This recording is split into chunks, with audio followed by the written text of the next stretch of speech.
Good morning, everybody. I'm Go Beer Go Home. Welcome to the Sunday Brunch Kit Builds. Every Sunday, I show up.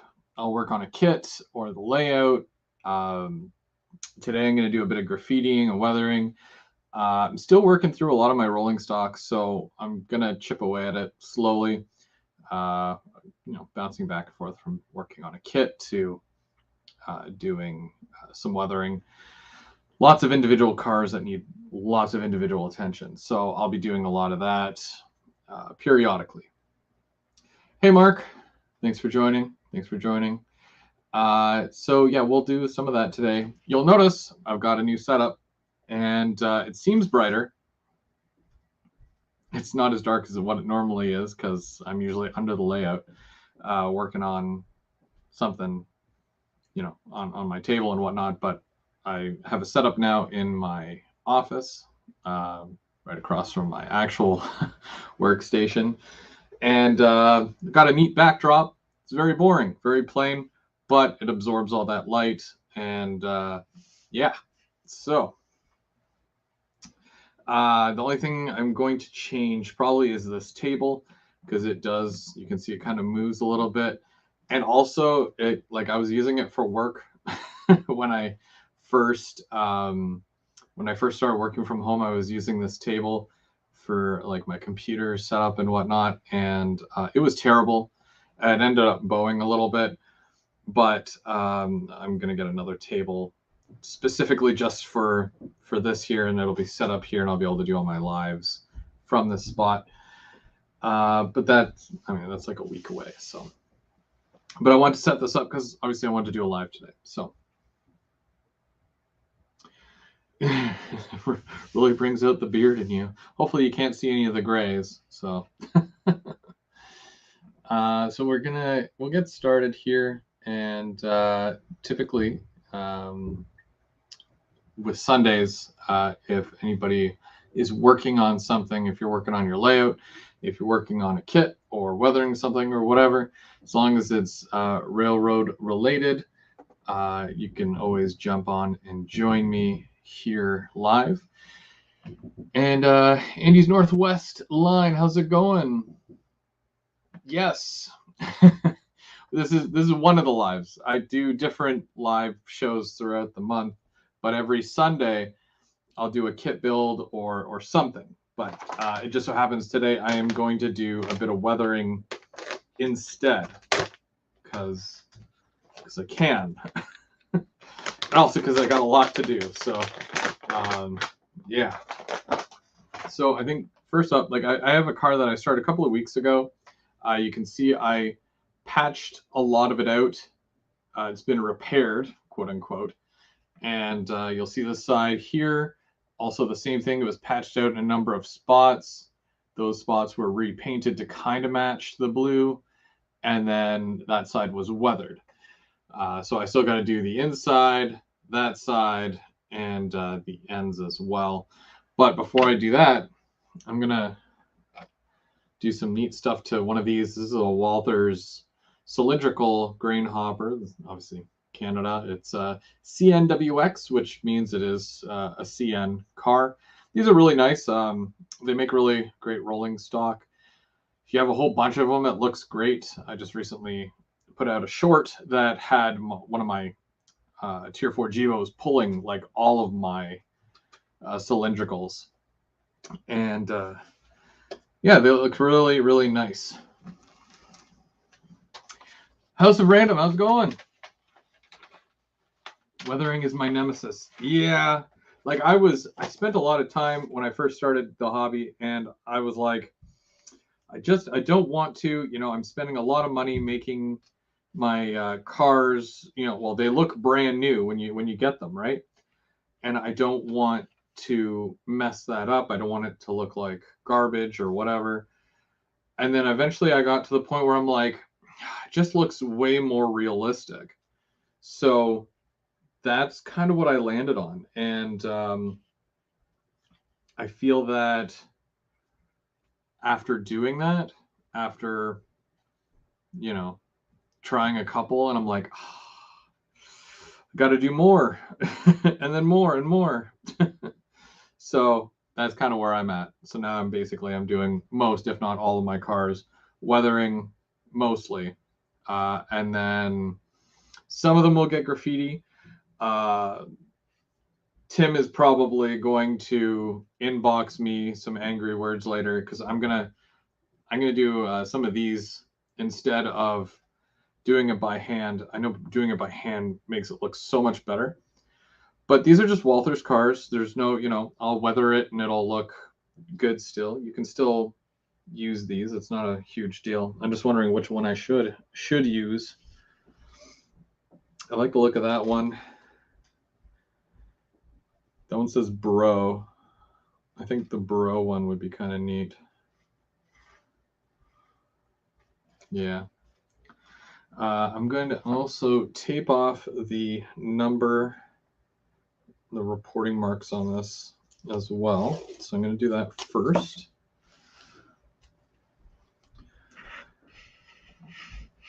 And Brian, how's it going, Brian? And yeah. So I just used some basic green tape for this. Nothing crazy.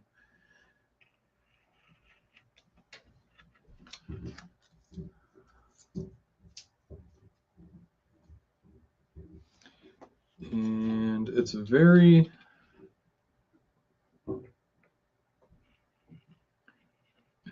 thin, but not too thin. So I'm just going to cut a line like that. And it's, I'm going to say it's 1, 2, 3, about 3 blades wide. It's about there. Now I could get a tape measure and actually measure it out, but I think that this will be okay.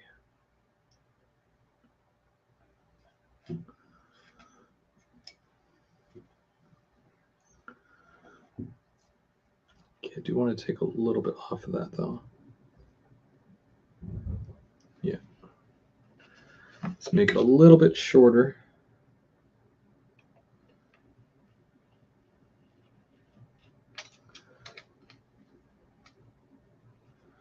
And CP368, how's it going? How you doing today?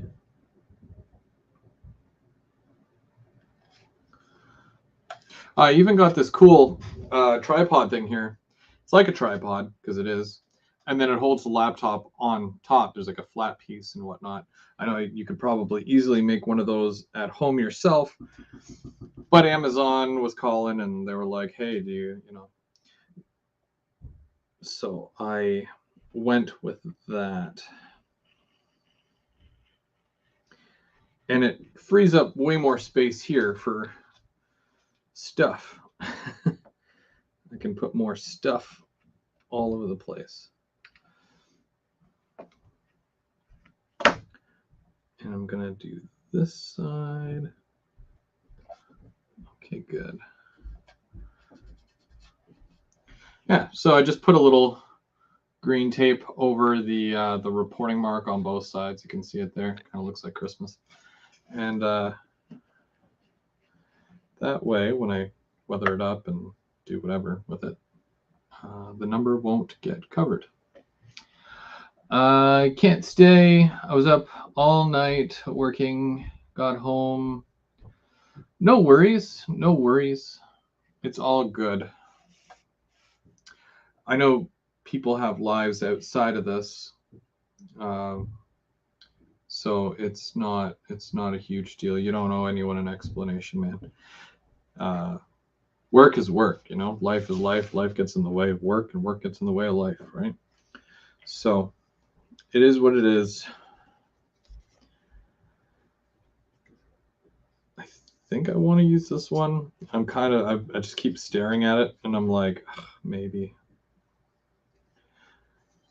Now there's different sets that you can get with different styles of graffiti because you don't want to have them all the same style.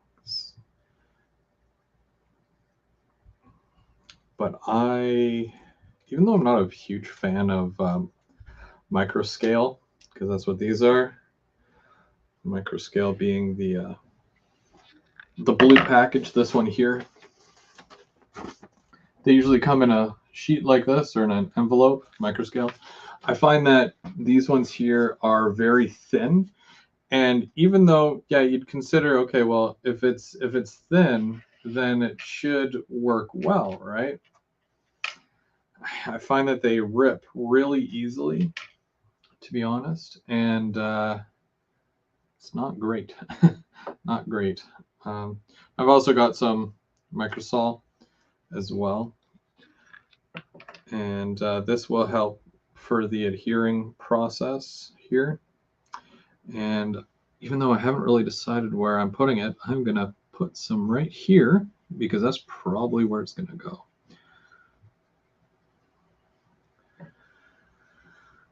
Okay, so yeah, I want to get this on there first, and then we'll go from there. I think I'm going to tilt this down a bit though, so that you guys can actually see what I'm doing instead of looking at my face. There we go.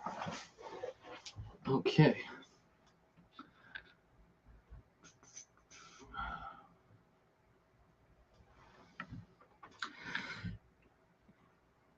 You know what, House of Random there? Start with some cars that, you know, you might not like as much as others.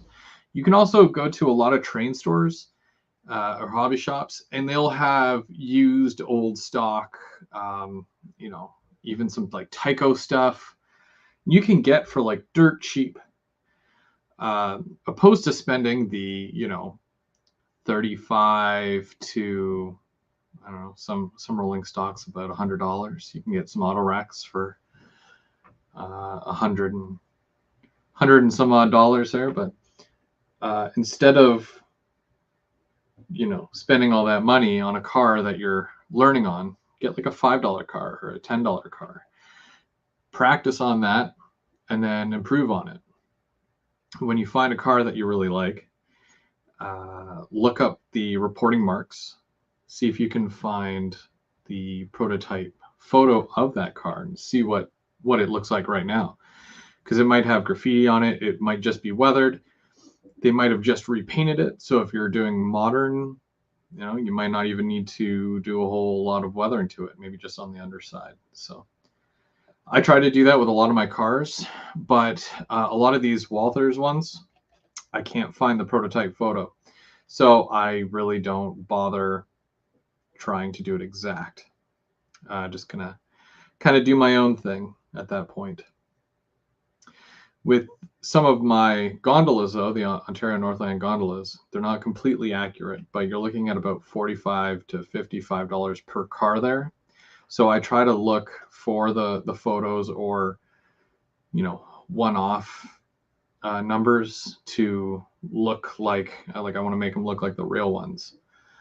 And sometimes I get away with it and I can find the prototype photo. Other times I cannot. So it allows me to more or less kind of do my own thing at that point. The whole there's no right and there's no wrong, right?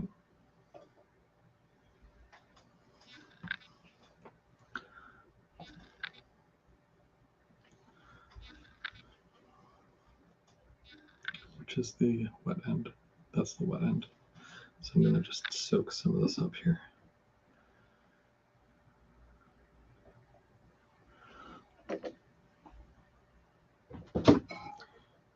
And not every car needs graffiti as well, but if it's a heavily urban area, then might be more susceptible to something like that.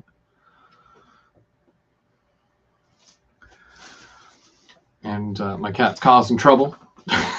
She's over there causing trouble. Oh man. So yeah, that's basically, you know, that's just an example right there, and that took a couple of seconds to do. I'm obviously going to want to do a spray over it to seal it in, but that'll come much later. I also like the idea of little, like there's all these little symbols and stuff as well. little pictures. It's either a knife or a carrot. It's hard to tell. And there's white, green, red. There's little signatures. Really neat little characters as well. It's good to use a little bit of everything just so it shows, I guess, diversity, something like that. I like the bubble letters as well. Bubble letters are cool. But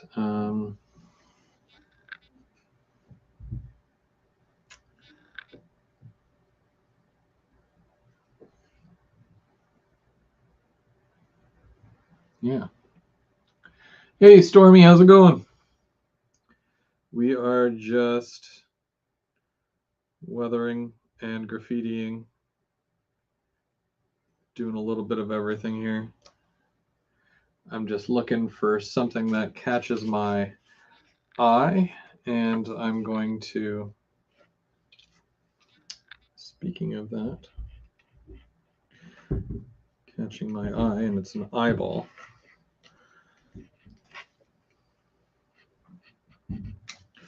Probably going to see if I can cut that out with scissors a little bit better. Cat has to get down from there. Your mother's going to be mad at you.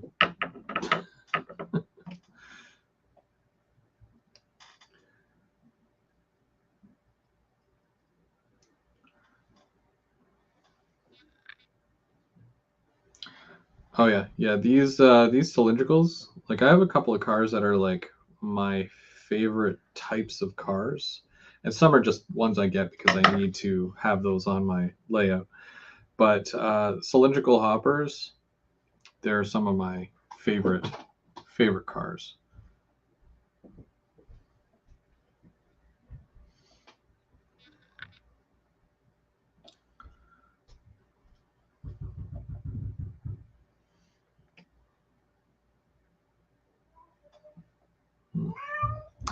Yeah, well, too bad.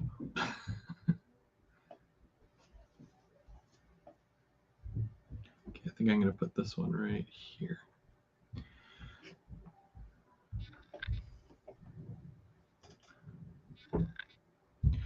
I also like the big yellow TTX box cars. I think everybody has their favorite cars that they like to see, but I just think that with the big it's a high cube box car, and because they're a bright yellow, when you do graffiti on those and you put like a hot pink and purple and lime green, it just pops so much because of the yellow background to it. So yeah, they look really neat.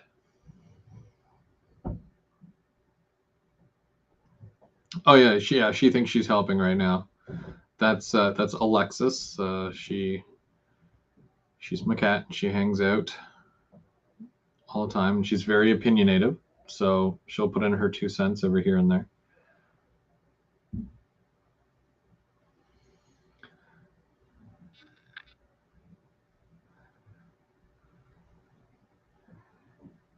I'm going to add this eyeball, and then I'm going to do a little,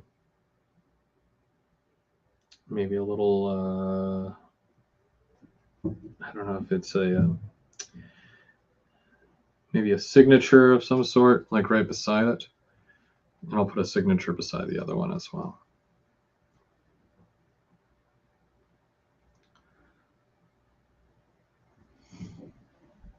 So I hope everyone's doing well.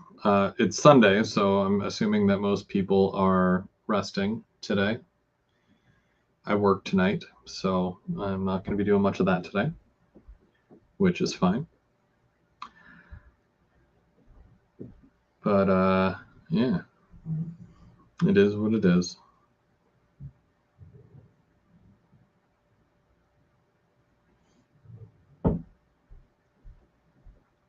And I normally hold my decal under the water for a good 20, 30 seconds or so. I don't know if it's been more or less. I lost count. But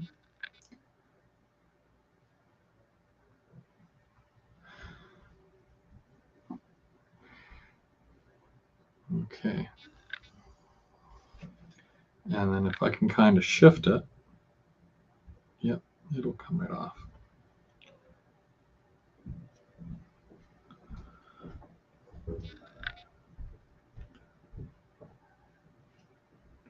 I just want to kind of turn it a little bit.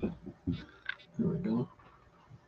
I have a garbage pile, and I'm going to try to soak up some of this. Put a little bit on there. It's great if you need to like still move it afterwards as well. So you do have a little bit of work time with it.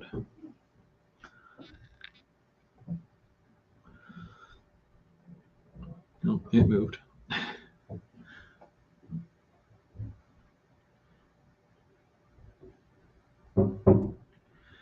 Yeah, Tim normally makes sketches in a book before he does his.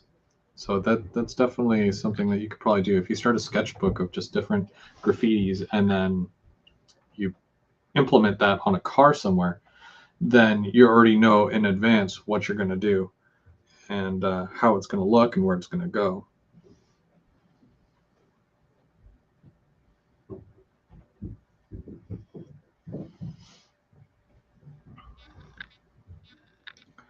And so there's another one. There's like the little eyeball up in the corner there.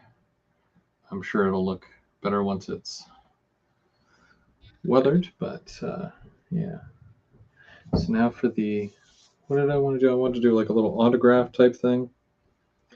You always have to make sure that when you are doing something like that, you know, if the color is, if it's a red card, don't use red.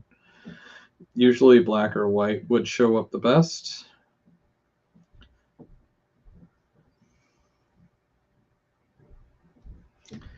I like this one here.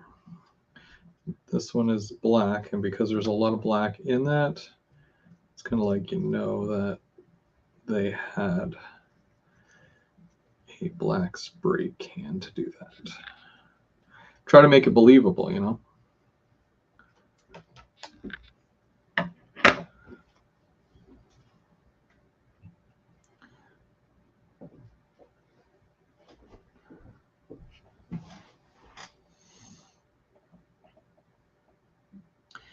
So for those who enjoy live shows and whatnot, this Thursday, just like every Thursday, we have a series called Third Rail Thursday, where every Thursday at 8 o'clock we do a live. Usually the first Thursday of the month will be Tim from They Make It Like That. The second week of the month is typically me, so you would come to this channel for that. But I change with Mark, who Mark normally does the third week, and that's M&M Rails. So because we switched, he went this past Thursday, and I'm going to be doing a live this Thursday, 8 o'clock at night. And then typically on the last Thursday of the month, we do, starting at 7, I have a little ditty called Keeping Track, where it's always different. It's typically there'll be some rail fanning clips or different other little aspects of the hobby, whether it's a product review or oh, I like that. I'm gonna kind of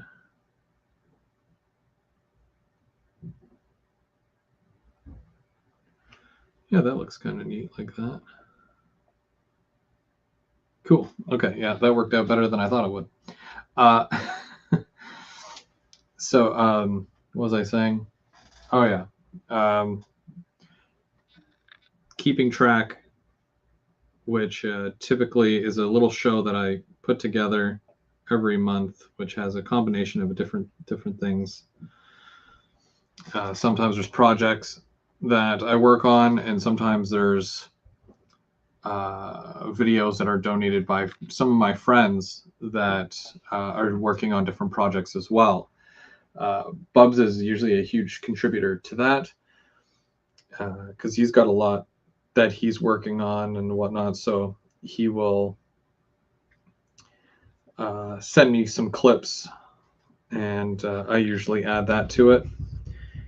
And he always does a really good job as well.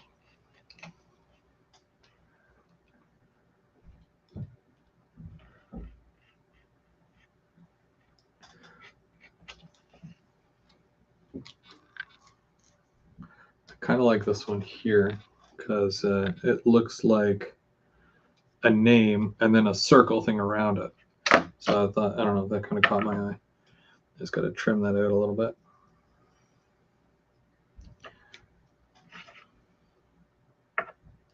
You don't want too much extra decal. Yeah, okay, that's good.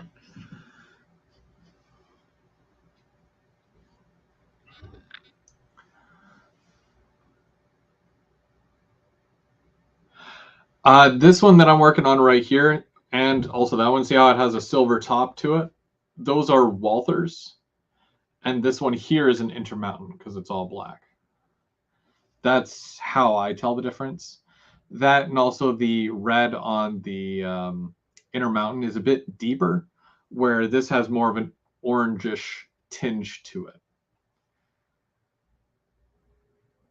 But yeah, I did a whole, I think it was, what was it? I think it was a GVO After Dark, which is another show that I work on. We used to do different shows where I would have a whole bunch of cars. For example, box cars. We did one for box cars, and we had box cars from different manufacturers. And we look at how they're made, how well they run, and basically what you get, the price, and all that. So it's very informative in that respect. And we did a Rapido show. So we had a whole bunch of different Rapido products, past, present, and we talked about future ones as well. Those are really fun, and they're very well received because I'm sure like a lot of people who like different manufacturers, they want to see some of that product, or if you've been curious about what product you want to buy, then we're kind of giving you the heads up as to should you or should you not, or either or. We did a Bowser show, a Rapido show. We have to do a Walther show. I think that would be neat. And I've been bugging Mark, M&M Rails, to do a tanker car show. I did one that was specifically cylindricals because I've got PWRS, Walthers, Intermountain, and I think there's another one. There was another one, but yeah, let's go check it out.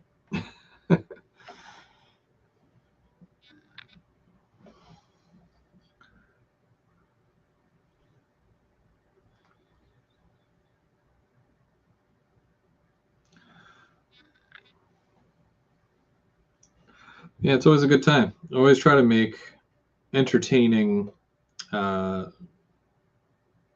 don't want to call it programming because that sounds like we're on a network. But yeah, no, just, fun stuff with the hobby, talking about the hobby. And I know that there's always questions and whatnot. And if I don't have the answers, I find the answers. And we even talked about automation last month on GVO After Dark, and it was quite the discussion because with automation, that reflects your layout, or reflects the trains that you run and whatnot. So it was quite the discussion overall. There we go. So I added a little signature beside the eye there. Here we go. Focus. And then over here, now I'll obviously spray that with a clear coat so it seals it in. I kind of want to do one on this side as well, but I'm not sure what. I think probably that one.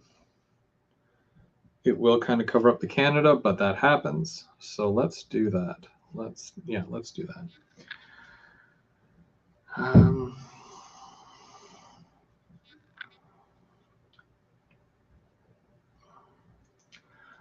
I have 12 boxes on the original unassembled hoppers. Lots of parts.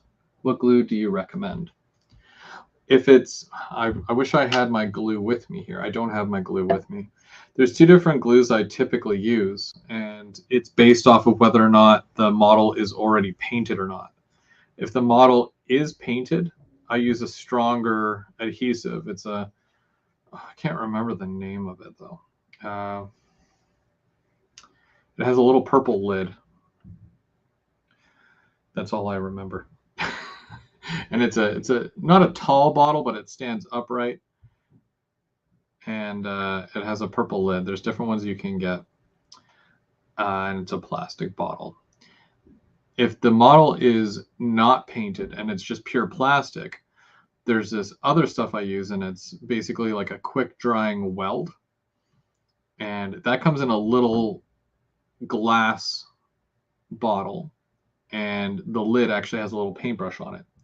Again, I can't remember the name of that because I'm bad with names. If you go to one of my other weeks where I'm building a kit, I always show what glue that I'm using. And James and Randall, how's it going, guys? Oh, and we got Randall here. Second. Hey, what's going on? Not much. How are you? Tired. I just did a yard van shift last night and got called to pick up a crew at Jonesboro, and that turned out to be a bogus call. There was no crew to pick up, so I wound up having to turn around and come back. So how do you just get a saw you live? call? Yeah, just saw you live and figured I'd jump in for a little bit before I head to the house and sleep. Well, that happens, I guess. Does it happen often? Sometimes, not a whole lot. Andy wants to know if Tom Green is considered a national hero where we live. I wouldn't consider him a national hero. No. I mean, he did a lot of his work like in the 90s, I want to say. So technically no. But he has done some funny stuff.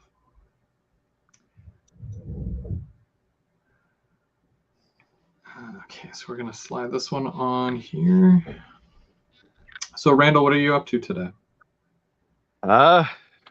Really not much. Just working. Yesterday, I went to the club display and ran trains for a while. Did a stream from up there. So, yeah, seen that. It was it's quite a layout. How big is that place? The Harper. I don't know exactly how big the building is, and I don't know the exact dimensions of the layout. I know.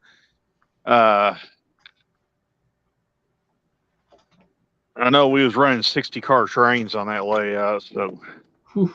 And it was probably a little more than halfway around it. So I think that the Ottawa one, like right by where I live, they put limits on the amount of cars you can run during operating sessions. Yeah, we really had time with that train. It wouldn't stay together, and some of the cars were jumping the tracks. So I find that like when you start running more than like 20 plus cars, you almost need a DPU. Yeah. Well, see, I haven't got around to consisting my locomotives yet, so we were actually having to control them independently, and that Uh, and doing it with a single controller, that makes it really hard to do. yeah, makes sense. Not impossible, but it's really hard to do. That's why I try to run a lot of the similar brands, right? Like I'll grab two Intermountain Tier 4 Gevos and run them, and I don't even have to, set anything up with them because they already run really well together. Right. Uh, Even some of the Rapidos, like I'll run a couple of F40s together, and yeah, I don't have to make any sort of changes whatsoever to them.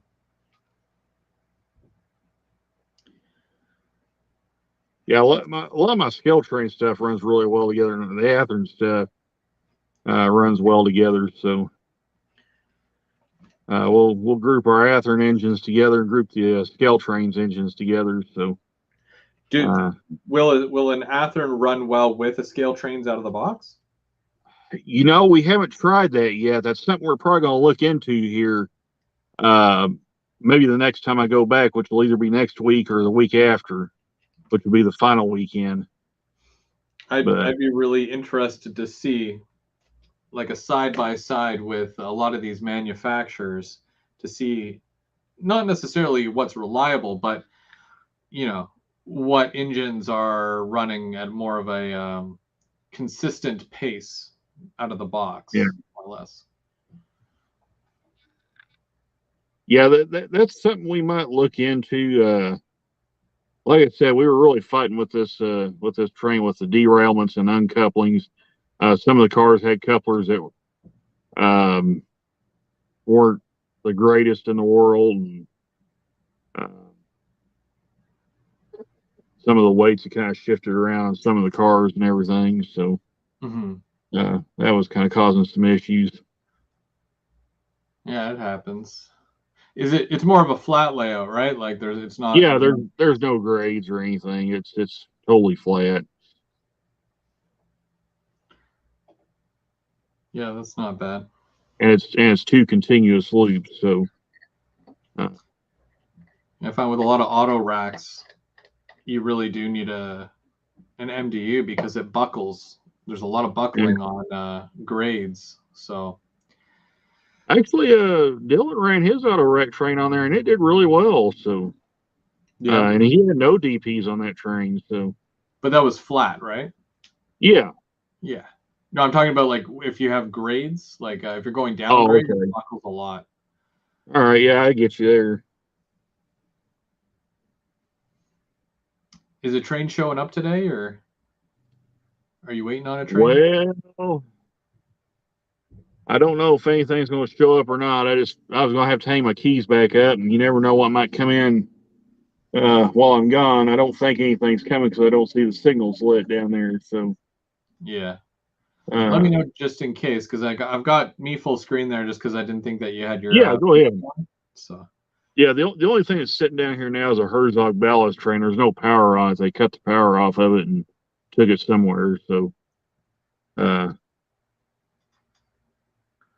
hers. only thing, yeah, the you can only see the front of the trains, the first couple cars sticking out here. So, Yeah.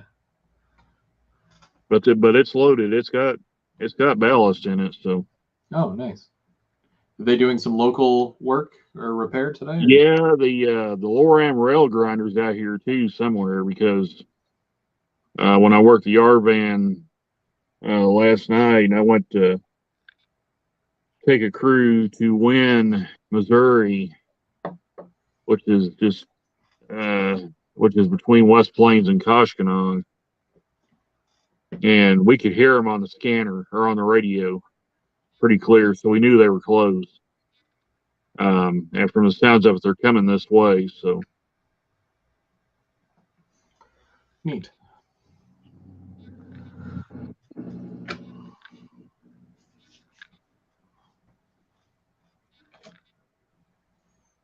I'll tell you what, I'll go ahead and leave the camera up, Chris. I'm gonna run and put my keys up and everything, and sign out on the van sheet. So I'll just leave the camera up. That way, if anything shows up, you can see what goes on there.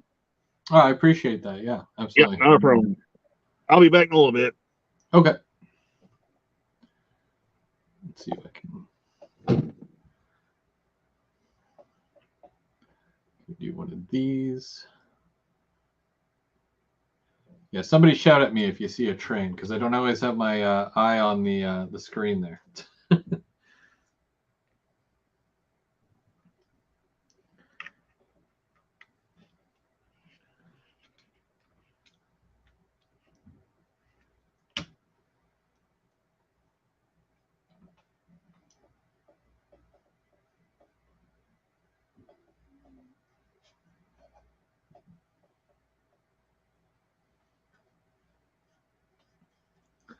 Perfect fit. Just gotta flatten that out. Perfect. James is saying that the Woodstock train shows today. Man, never thought I'd see the day that train shows come back.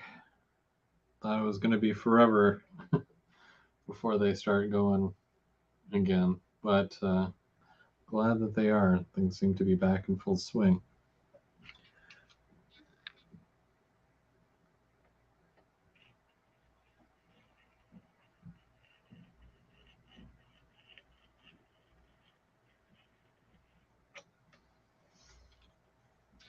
So I'm just patching these numbers currently.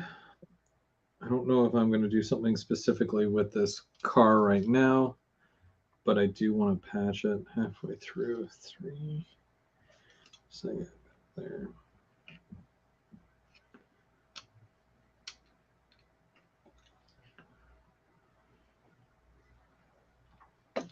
I see a glue non asking for assembling the Intermountain cars. Yeah, there's so many different glues and whatnot on the market.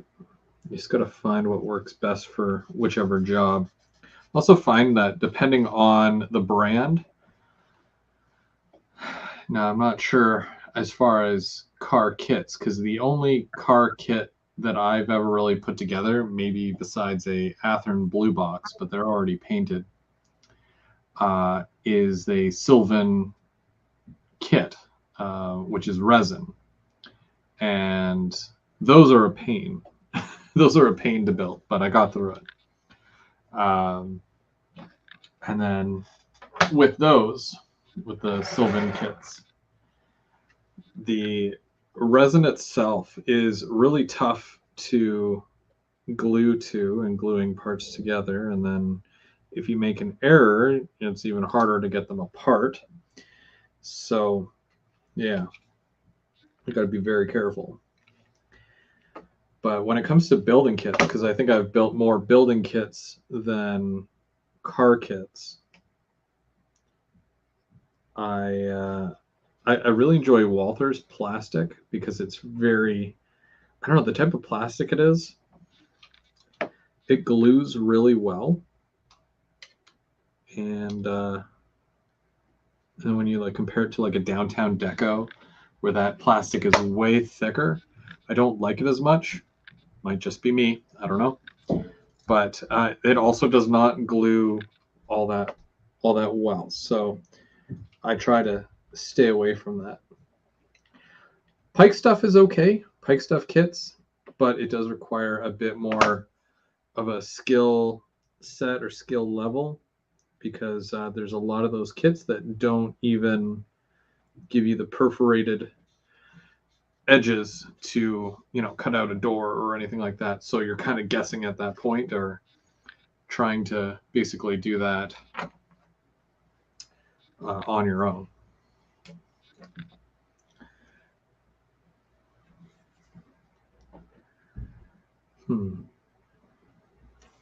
I don't know what I want to do yet for that. It's tough call. I think I wanted to.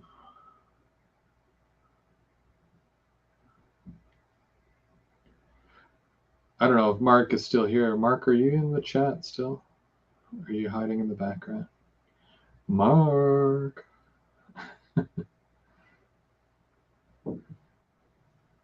Mark probably went back to bed. I don't blame him.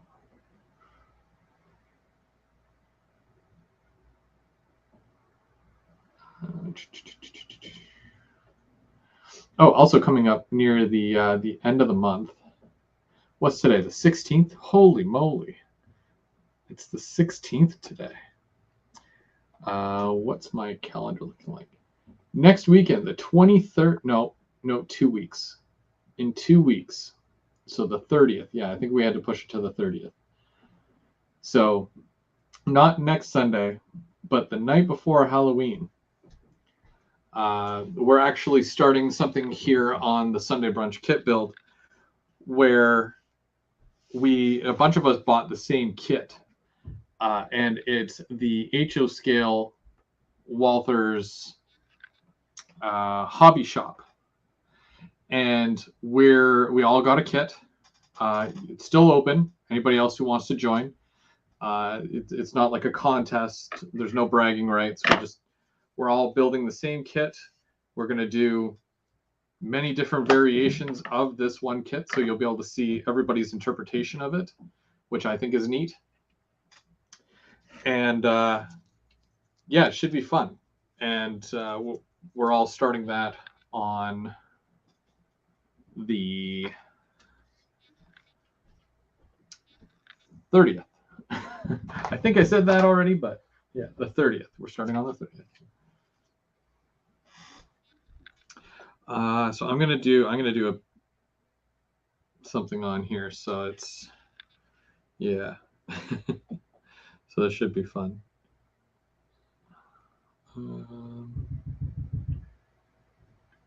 So what I'm doing is I'm drawing it on with a pencil first, just to kind of get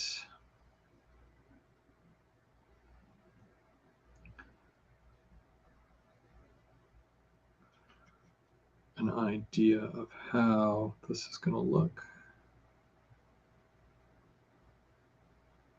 And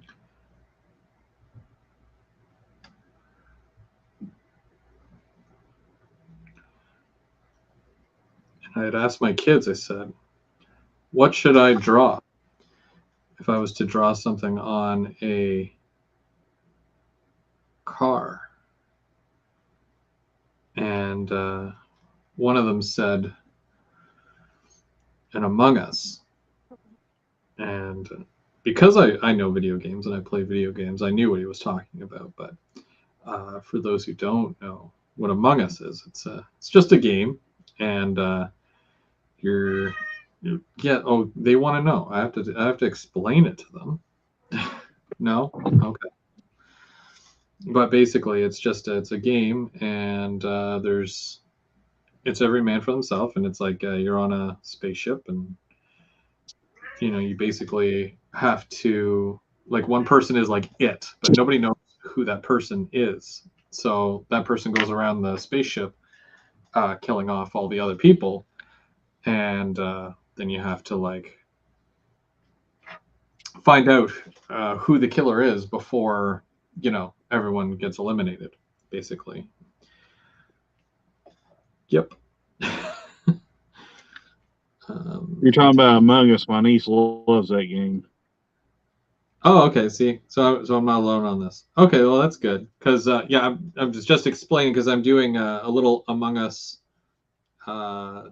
graffiti here on this car, so I needed to explain roughly what an Among Us is. I actually saw a freight car not too long ago, a real one that had the Among Us characters on it, or one of them. Oh, really? Oh, yeah. Neat.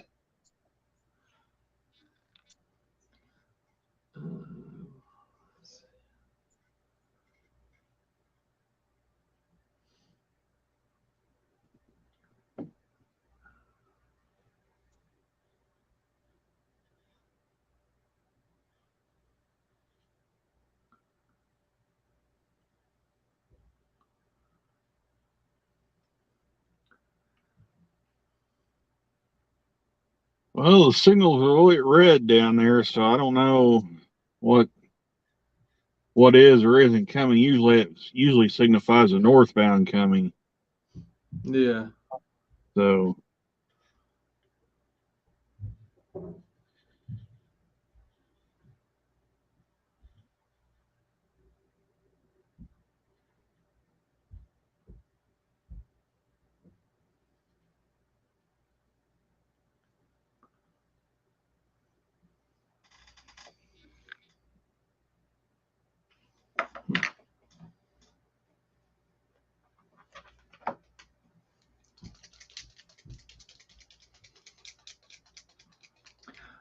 Oh, and Paul Hunter. Hey, Chris. Hope to see you at Rail Fair Kingston this Saturday, October 22nd. I hope so. I hope I can make it out there. I don't think I work that day, so yeah, I think I start my vacation that day, so I hope to be out that way. I'll come find you, or if you see me, just flag me down, because knowing me, I'll be in outer space.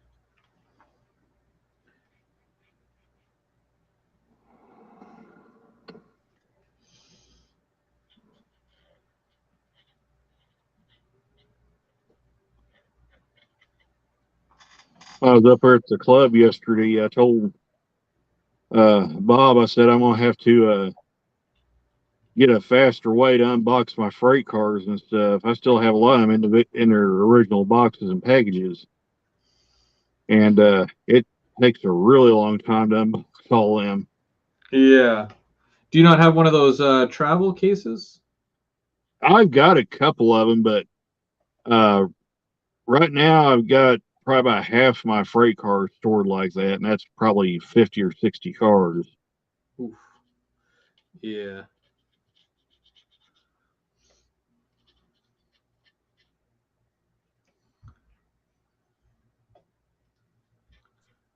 And I had about, oh, if you count the two trains on each loop, there's probably about another 16 or so on my home layout. And while I was gone on a trip, a dang wing got up and ripped the screen door open, and the cats got in there. And first thing they do is go to my train layout and start tearing things up. So Oh, jeez. one of my hopper cars went for, or a couple of my hopper cars went for a ride off the table, and uh, not a lot of damage. What damage is on there can be fixed with some replacement parts, but it's just the idea, though. Yeah, it's still a pain, right? Yeah, I did. I didn't really want that one car damaged. That was that Illinois Central Death Star hopper that I had. Oh, really? So yeah, that Walters mainline one, and it actually it didn't really what you'd say damage it. What it did, it broke a little detail part off the center chute. Yeah. The little bar that sticks out the sides of them,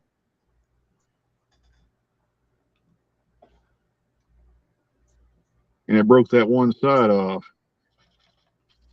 So if you extra run the car one way, you never know if anything had happened to it. But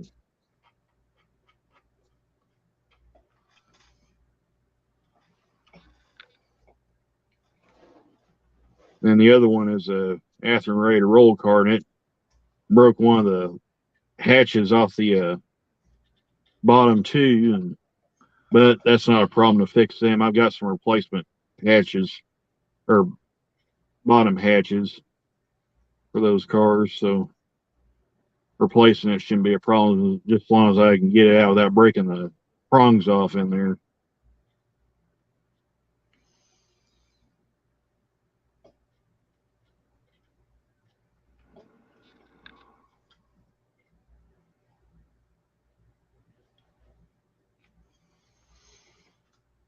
Paul's going to be running some Via.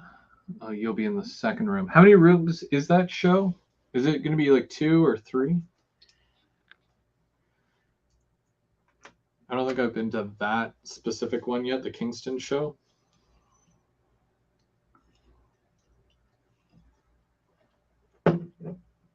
Yeah, I think during that first stream, I showed a Bachman 00 gauge European train set they were selling for $5 the whole set.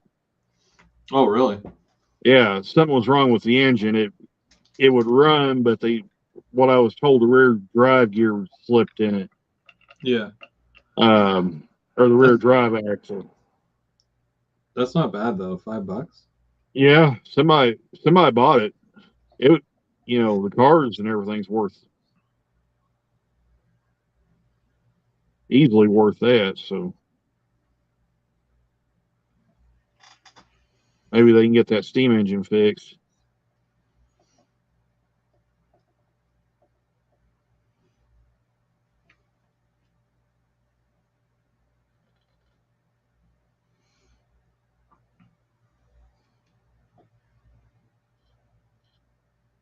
I probably should have bought it because I have an almost identical set, except it's in pretty rough cosmetic condition, and the side rods are all bent out of whack. But I think the geared axle's still good in it, so I might should have bought it and use that other one for parts.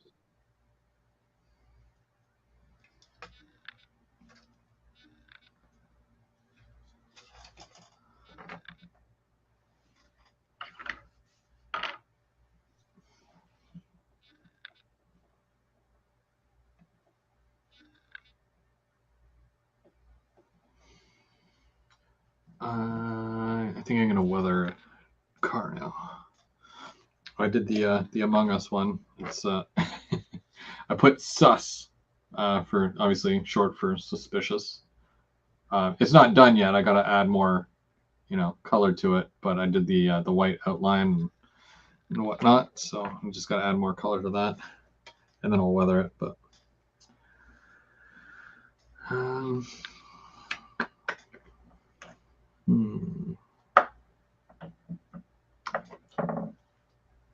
Dark Earth.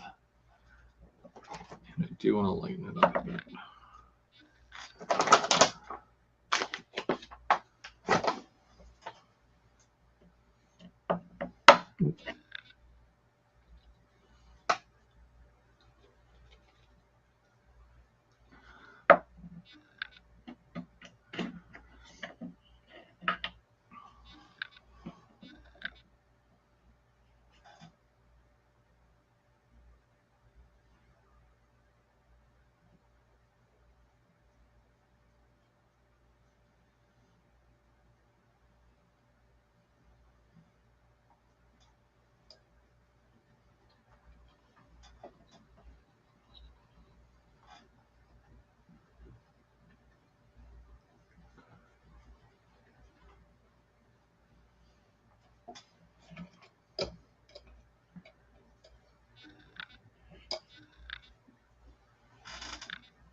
Oh, you got one of the turbos from the first run.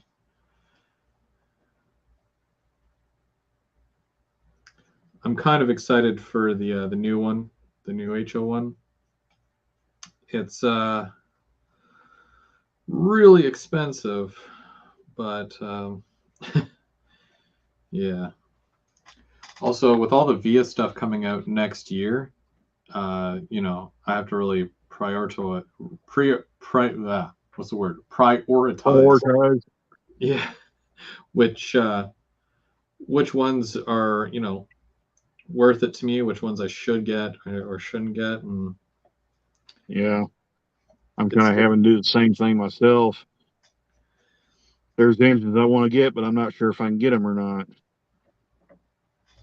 it's tough. It's Yeah, yeah. For one, I want to get the Elgin Joliet and Eastern Heritage unit, mm, yeah. and there's also a fourth 25th BNSF 25th anniversary road number that I want to get. I have three of them already, but there's a fourth one I want to get, and I Oh, don't know if I can get. One or two things is going to either end up happening. Either something happens and I don't get either one, or I'm going to have to choose between the two. I oh, don't know if I can get it both. yeah. I'd hate to have to choose between Yeah. one or the other. Well, see, the heck of it is, I've got two Frisco SD38-2s coming, a Frisco U25B coming for the end of this year, and then June of next year will be a Rapido C30-7 in Burlington Northern colors. Yeah. So, and so far, that's my only locomotive order for next year. So, See, with me, because of the road names that I run specifically, it's either there's none, like, and no one's making any, or they all come at one time. exactly. See, And like now, Athens coming out with GP38-2s and the BNSF Heritage one, and they're doing 2099. I have the blue box version of that same engine. mhm. So, and they're doing a Genesis version.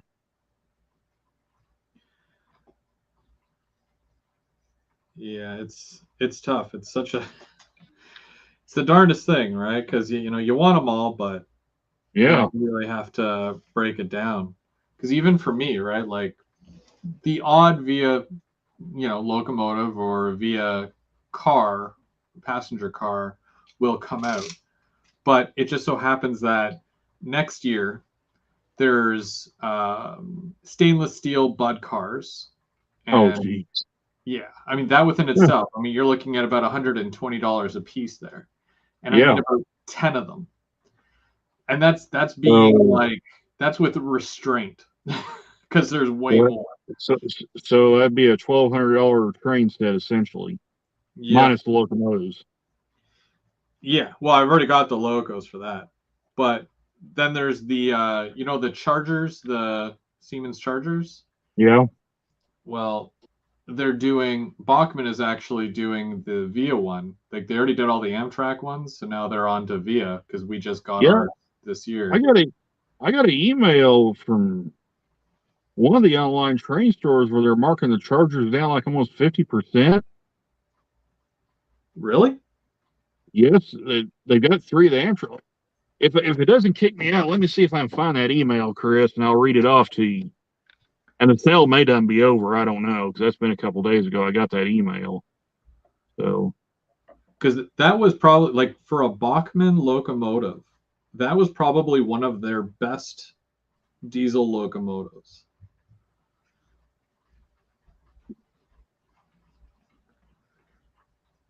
So that's why I'm kind of excited for it. okay, But I don't know. Okay, let me see if I can pull up the email. And I'll see if I can find it here.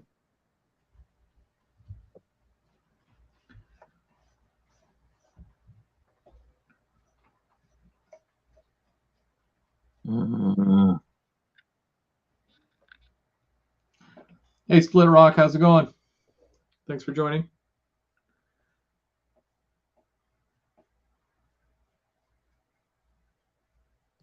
I only get like 9 billion emails a day, so it makes it hard to find anything. Mr. Popular. A lot of it's Spam.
Hey, Mystic, how's it going? Thanks for joining us today. We are just doing some weathering here.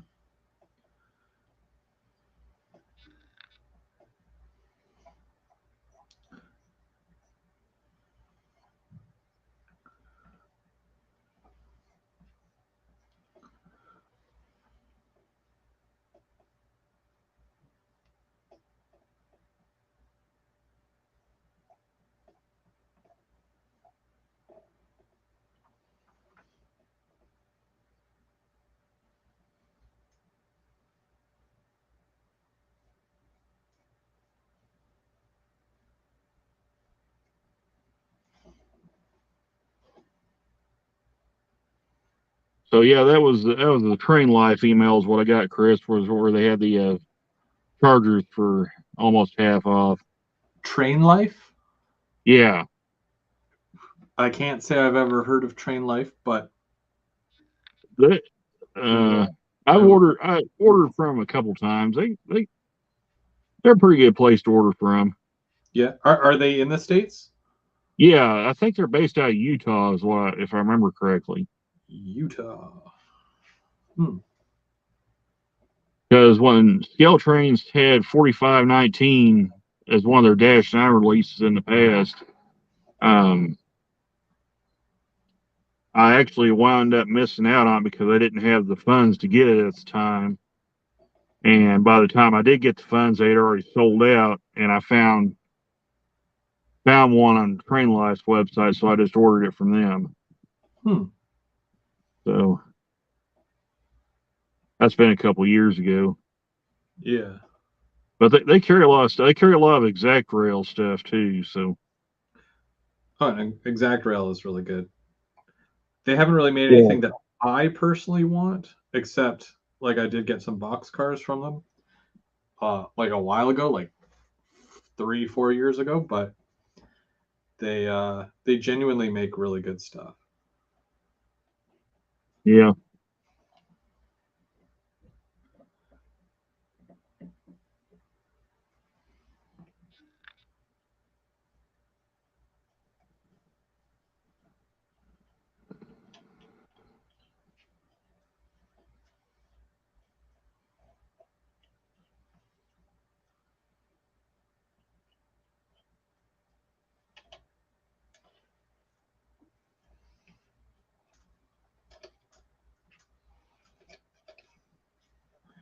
Just kind of show you that. I don't know if you can see that or not. We're just doing some light weathering. yeah. I got one of those. Not one in that same scheme, but I got one of those types of cars. The Actually, a couple cylindrical. of those types. Yeah. Mine's a Procore Oh yeah, car. yeah. Procore makes those. Yeah, yeah. They're really nice cars. If you get like a whole string of them, like you can do a Yeah. pretty decent train with them. Yeah. I like the Walters version. They're real durable cars. And The price is right too. yeah.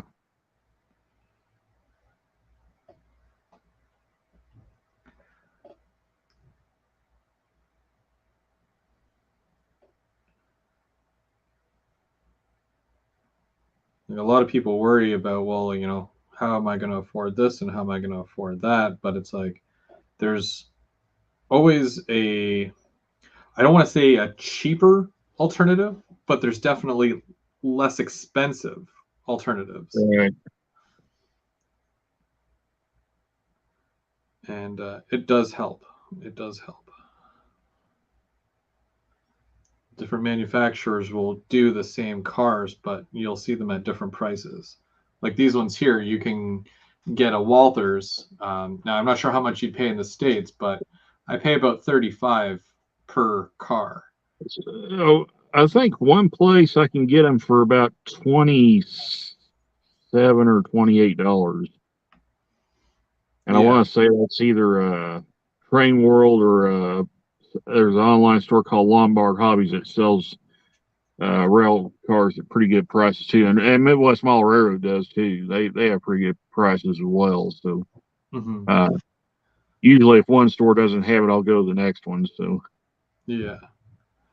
But then if you go up to like, let's say Intermountain, you're looking at about $45 a car, right? Another $10 more. Chris, I believe we're going to have a train here in a little bit. I hear them. Oh, okay. It'll be a little bit, Chris. They're probably at 30. They're ways off. They're probably at 3351 right now. So I just hear them blowing for one of the grade crossings. All right, no worries. Just yeah, let me know, and I've got you ready to go there for full screen. So.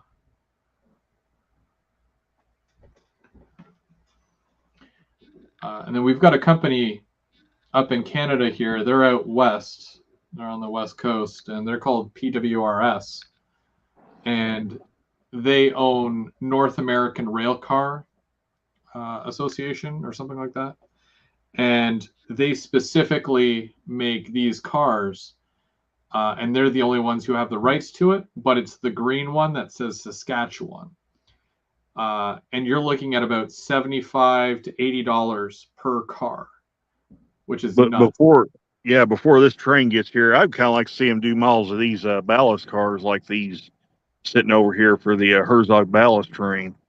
I think those would be really cool to you can see them sitting way off down there, but oh yeah, I need some of those, the Sioux line, the brown Sioux line ones. Yeah, that'd be nice.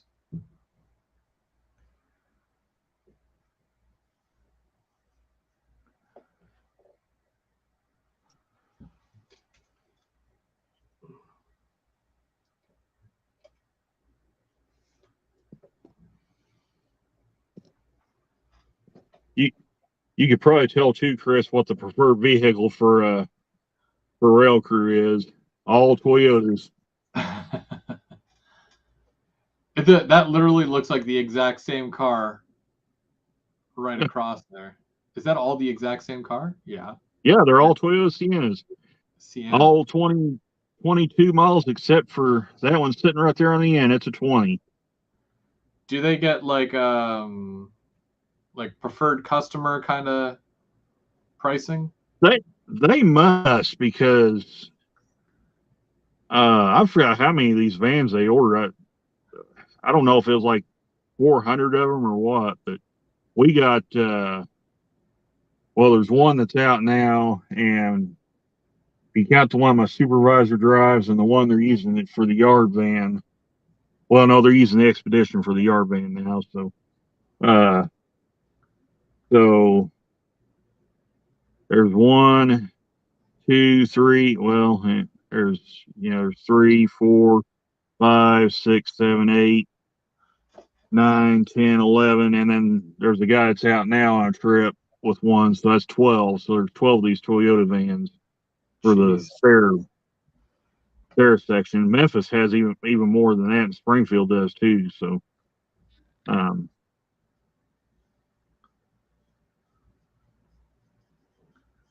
but Memphis gets the older vans. Yeah.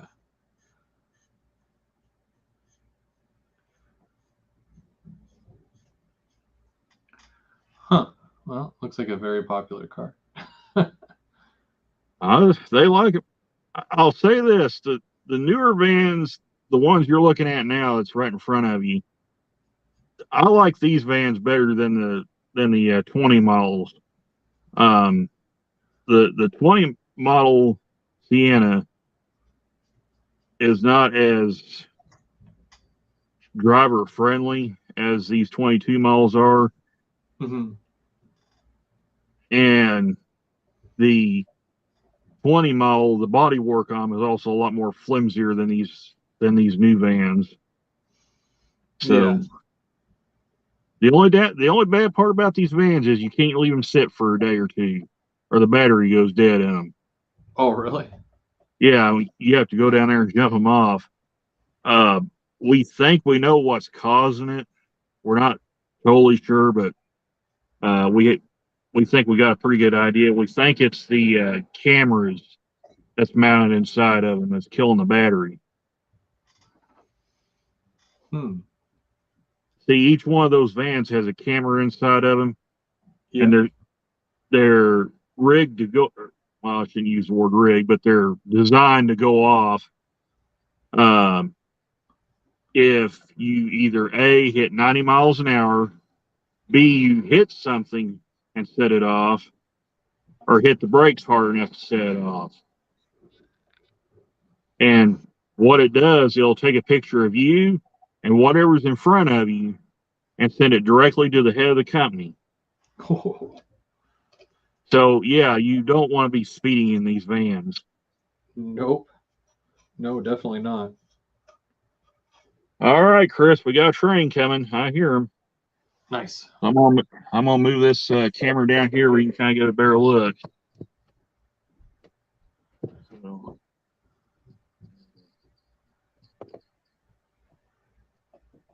Hey, Kyle. Thanks for joining us today. Got Randall here trackside, and he said that he hears a train coming. So we're gonna have a train in about a minute there. yeah.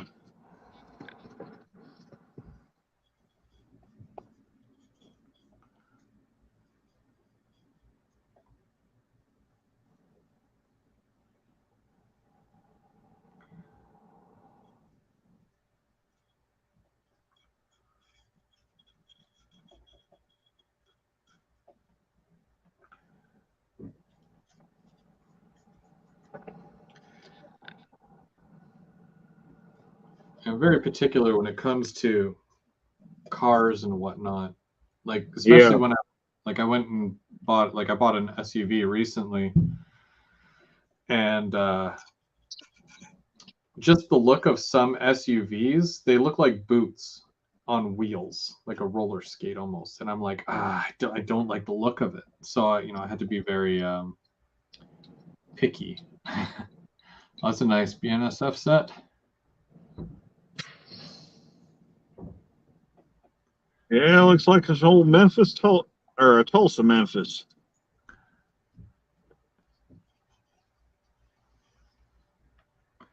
Them gondolas there's got scrap loads in them.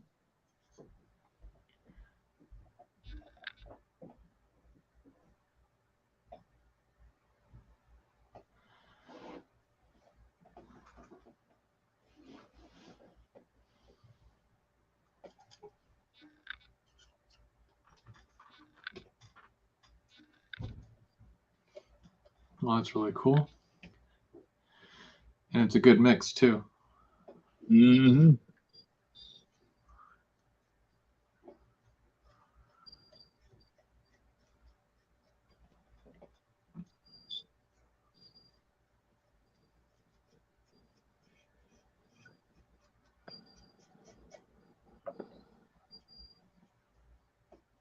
There's an old BN hopper too. Looks like it's seen better days. Yeah. Well, actually, that's one of the better looking ones. Oh, Every time really? it's rougher than this one, so. Oh boy, got a brand new Union Pacific boxcar and it's already been tagged.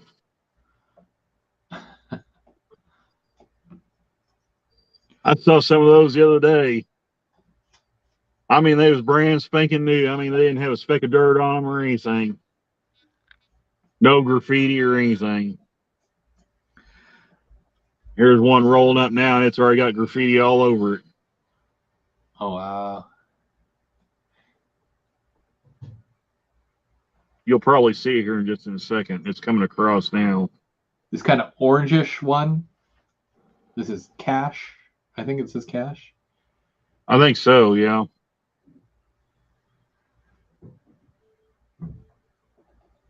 Yort. I think that's I. Yori? Yeah, that's a Y-O-R-I. Oh yeah, I have Yori. no idea what that means, but No.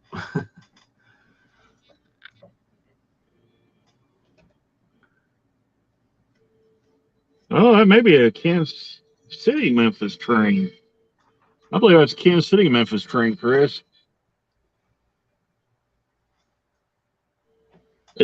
It can get pretty hard to tell these two trains apart. Yeah. The only thing is the trains that runs from Memphis, Tennessee to Tulsa, Oklahoma, they'll have steel coil cars in their consist, both empty and loaded. Southbounds will be empty, northbounds will be loaded. So it's possible this may be a kick mem, as they call it.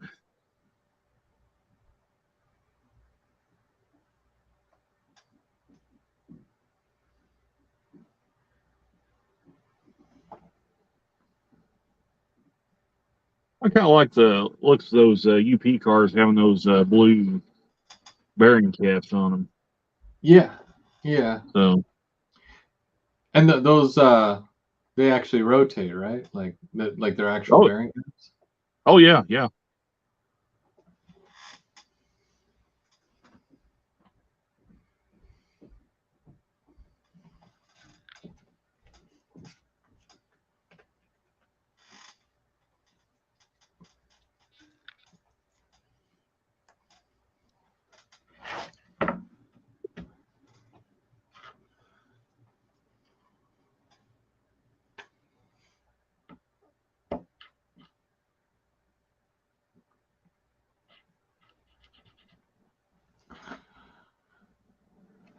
I guess it's that's all it's doing right now.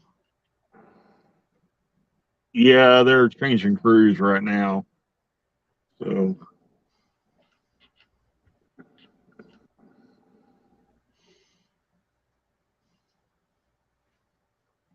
And kind of Kyle's hard, back. kind of hard to tell. Looks like they've already got green. So I'd say once this new crew gets on, they'll probably be rolling here in a little bit.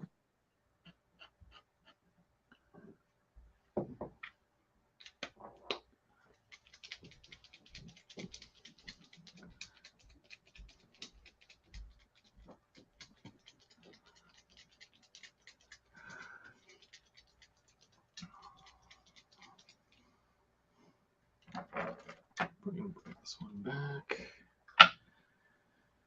So this one's ready for the spray booth, just to kind of seal all that. I did both sides and the top there. Didn't really add any rust to it. Yeah, it might add a bit of rust. Nothing too much. But I'm going back to this other car that I'm working on here.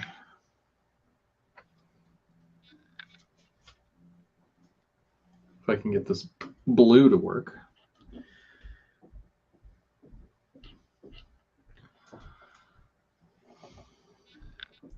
All right, Mystic. We'll catch you later. Don't forget, Third Rail Thursday this week is on my channel.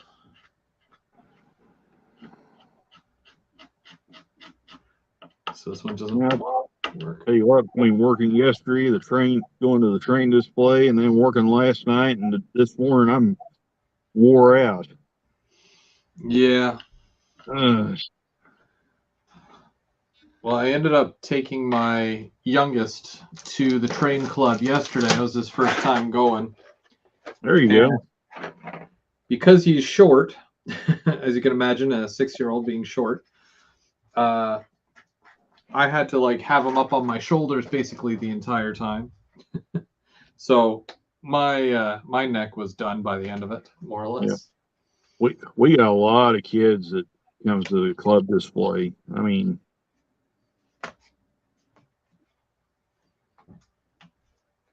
for all the people says the hobby's dying, they need to come to one of our displays and see all the kids that comes in. So Yeah.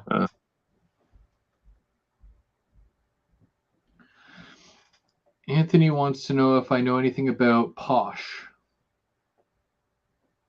Posh what? Depends on what you mean by posh.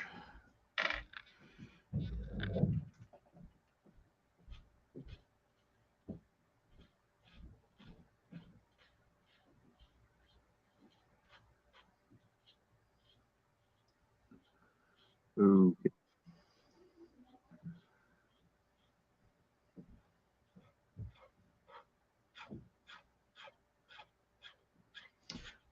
But yeah, Bubs was nice enough to set up a whole intermodal train with two CP locomotives. So we had the military unit 7022 with. I ran my CP rail 7006 on the club layout yesterday. It did really well with the new couplers. So did the UP 1111 that I had. So problem wasn't the engines; they were just trying to keep all the cars on the track, keep them in line, behaving themselves. They didn't want to do that. No, not always.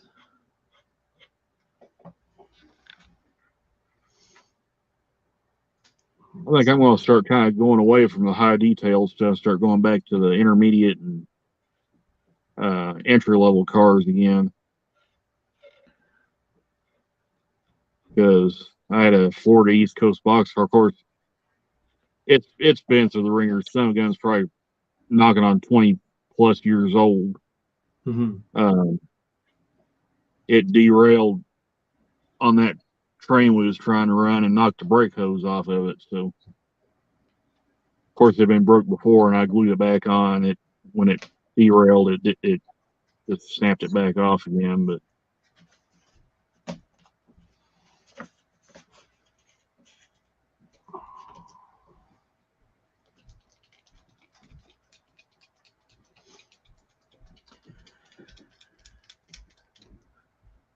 You just got to find what works, best for you and your layout, and in your case, yeah, club layout as well. And I think going with the lesser detailed stuff thinks it's going to be better because you buy that stuff and it's so nice, it looks so great, and then like the story I told you where the cats jump on the table and knock everything off, and then you wind up with parts broken off. It kind of kills the mood if you get my drift. oh yeah, yep. So less stuff to break, the better off.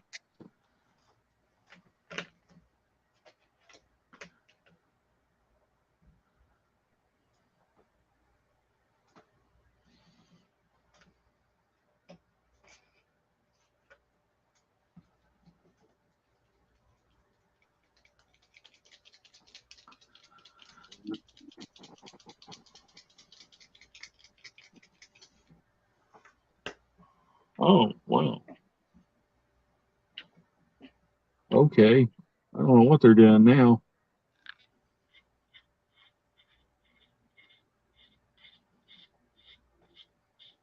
So that train, the head end sitting right there at the signals. They must be picking up a car or something, or dropping one off.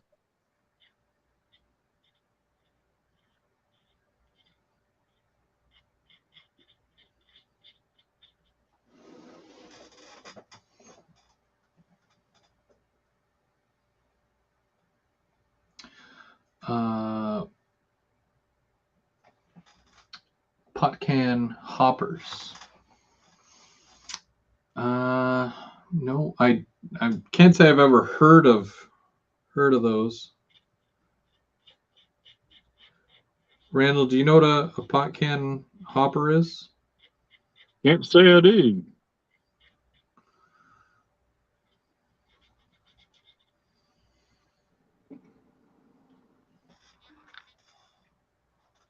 Yeah, that's a new one on me.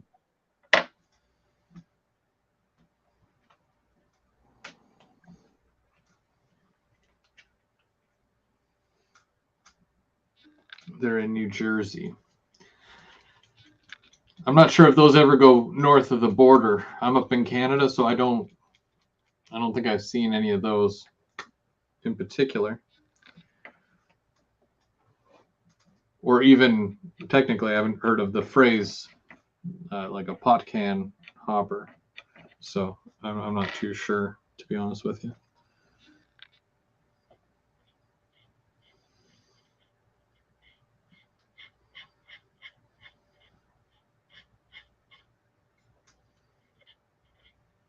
I wouldn't mind if Athearn or Waller's does those UP cars.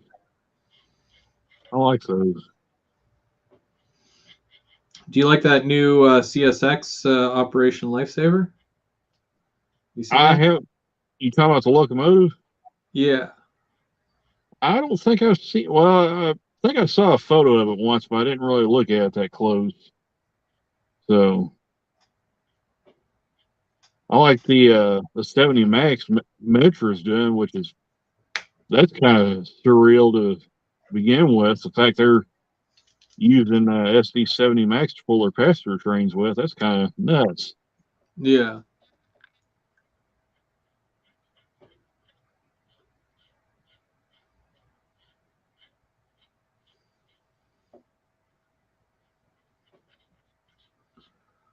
Yeah, I'll have to check that Operation Lifesaver engine out. It's really nice. It's mostly white, so it's odd for a CSX, right? But it still looks really good.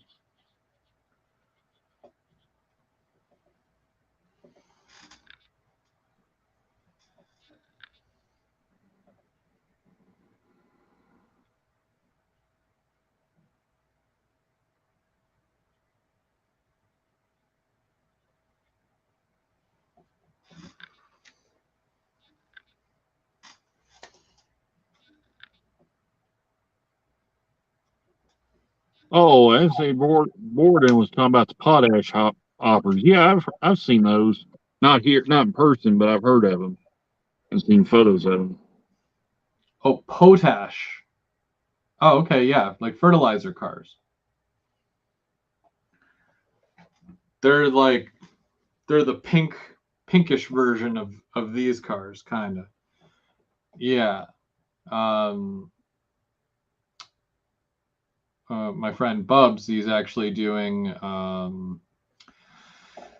don't know if it's like a delivery or pickup, but it's like a potash fertilizer something. But he's doing like it as a modular thing for the club layout. It might I've be like a actually been, rail to road transfer, I yeah, believe. they had some freight cars for sale at the club, and I bought 3 of them. One of them had a load just like this gondola car right here on it. And it was a weathered Southern Pacific car. So, oh, it looks good, Chris. Thanks. I try. It's not done yet, but I'm just kind of showing the process. Yeah, that looks cool. I like that. I wanted to do the red one, but obviously it doesn't kind of work on the red car, Yeah, right? So, yeah, it would kind of blend in. That would probably look good on like the black CP hoppers. yeah, yeah. Well, I do have to add black to this. I think I want to do like some black outlining, but keep the white on there as a like a background kind of. Yeah. I don't normally do characters, but this one's easy enough. Like I tried doing a Felix the cat on one of my box cars, but which is like one of these TTXs that you're looking at. But the ribs are so hard to color on. You almost need a really flat surface to get a really nice like straight line and curves, and yeah, they're really hard to work with. Perry's in the chat, by the way. Hey Perry, how's it going? Perry, I missed you at the club yesterday. I came by with my son, and uh you weren't there. All Well, good though. I think I know what this train's doing now. They're getting ready to set out a car, I think, because the other yard van just went on the other side of the yard, and he's going to assist them. So yeah, they may be here for quite a while. So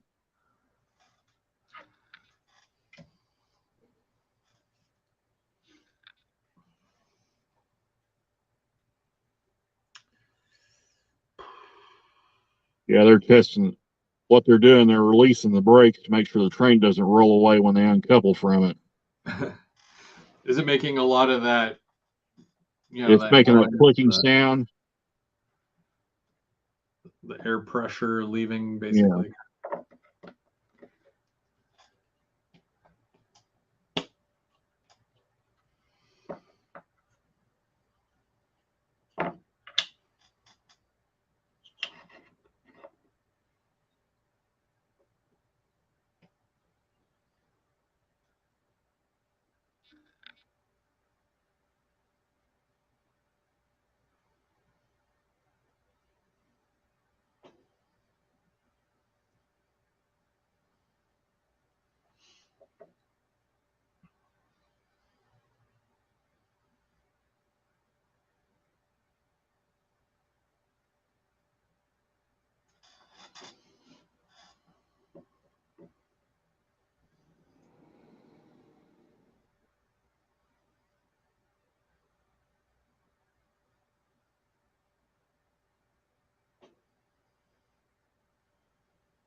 And Wigwag is here. How's it going, Wigwag?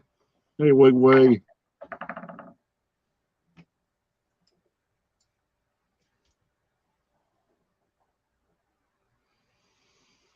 How you would weather a potash car? I mean, to be honest, I've never done one personally, but there's a website. I'm going to tell you exactly what that website is. It's railroad. Oh, no, sorry, not railroad. It's rrpicturearchives.net. I'm going to see if I can put that in the chat here. RR Picture.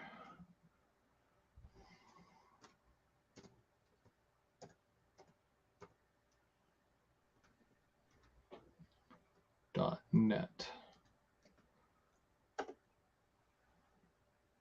So that's the website there that I use in particular. And basically, all you're doing is you're going to buy, you want to look for railroad. So you want to go by the railroad that you're looking for.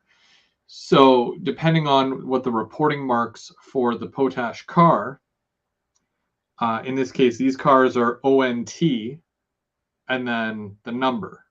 So you would want to type in ONT, and then you look through the list of all the numbers that they have pictures of. And when you click on one, it shows you that exact car in real time. So when you look up the potash car, let's say you have one and the number is 4567. You look through the list. If they have the car, then just check and see how it looks. If it looks like it's just rusted, then you might just need light rusting or dark rusting around certain areas. But some might look very fresh, just maybe a little bit sun weathered. So then you just dumb it down with a bit of white. It's really hard to say because I've never personally done one or seen I think I might have seen one in real time, but I don't remember if it looked, really rusted out or anything like that. I think usually they keep them in pretty good shape where the rivets are, there might be a little bit of dirt or rusting in that area, but yeah, you might have to go by the individual car opposed to doing it as a bulk, right? Because a lot of these cars, some of them been around much longer than others, or in this case, like you'll see a whole string of these TTX cars that are right next to me here, and some of them will have tons of graffiti all over them, and some will look like they were freshly made. So yeah, you kind of have to play it on a car by car basis.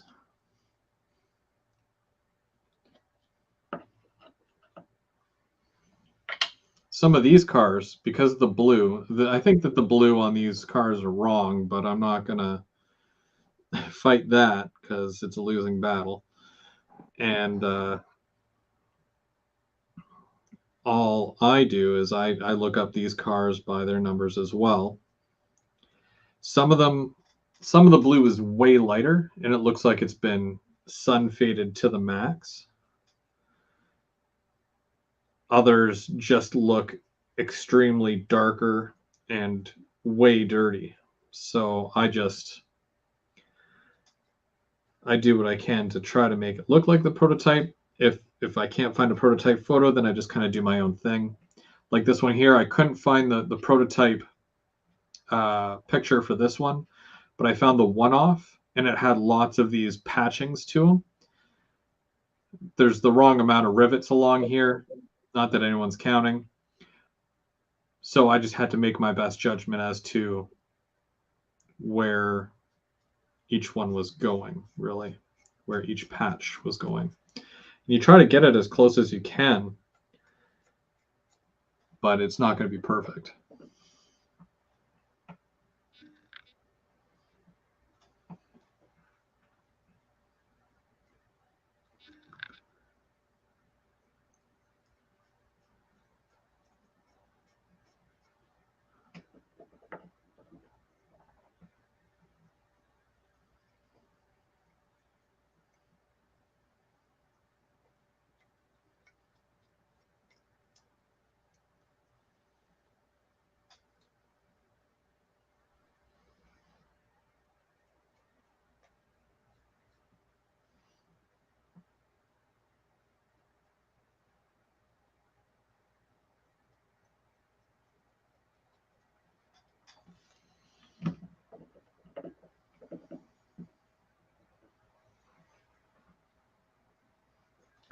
Hey, Ethan, how's it going? Thanks for joining us today.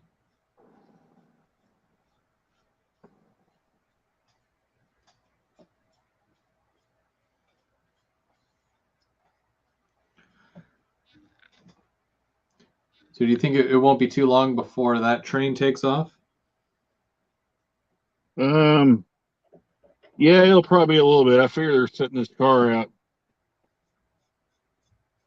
They're either setting something out or they're picking up something. One, I think they're setting it out though, because there's really nothing here to pick up. So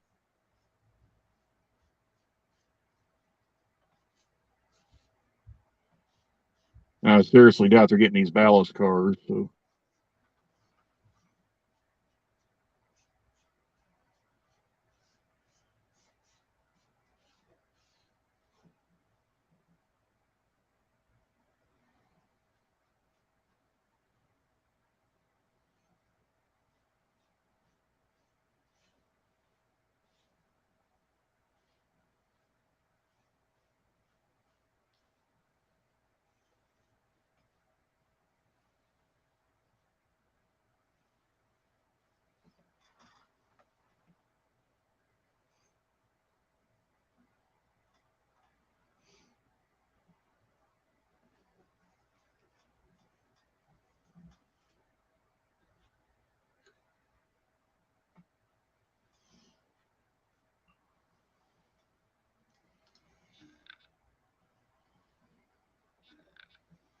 Another sponge.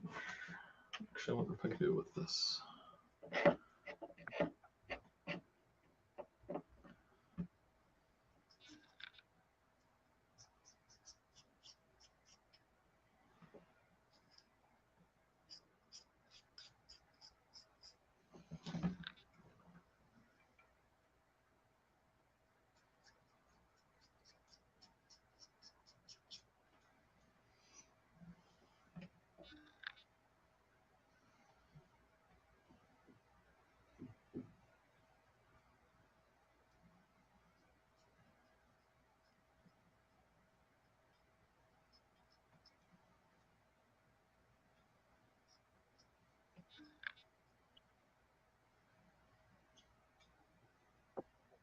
well, there's something else coming.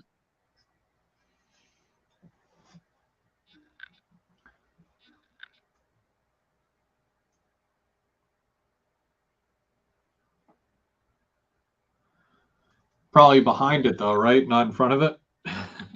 No, I doubt it.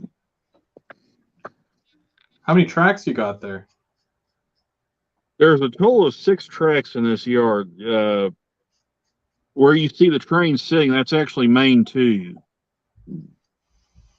Main 1's kind of in the foreground. It's the closest track to those vans. If you stand at the back of the vans, you're only about 2.5, 3 feet from the rail.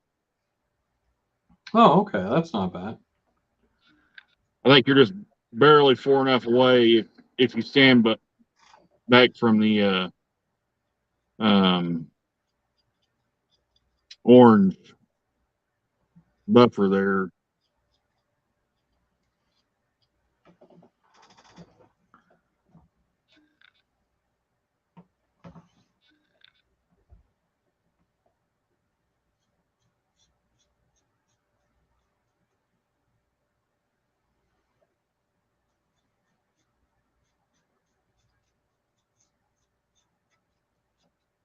And then there's technically one of those tracks is a spur track, but there's actually 4 more tracks behind those cars there.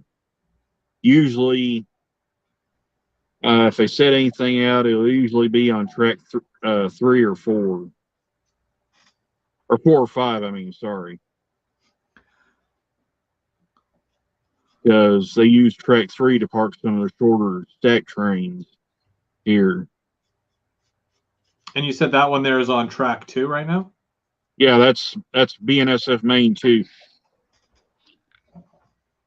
The double track basically starts from the south switch, which is under a bridge just south of where I'm sitting, and goes all the way up to milepost 3351. That ends double track, and it goes back to single track. So it's only a span. You only have double track for the span of about 5 miles, 5 to 6 miles, I should say. That's still a lot. Yeah, the main body of the yard.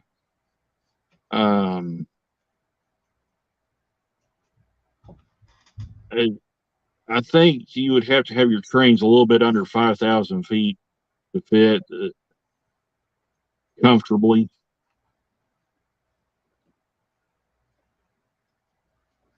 That's give or take. I have heard one of the crews say you could probably put a 5,500 foot train in here and it might fit. Do you have a CB, right, that you normally listen to? Radio? Yeah. When I'm in the van, yeah, I don't have one in my truck, but I didn't know if you were able to pick up the hotbox detector or not. See what it's saying, how many axles. Well, a lot of times when the trains come in the yard, some of them go slow enough that the detector will actually call it out, and it'll say train too slow. Oh, really? Yeah. Yeah.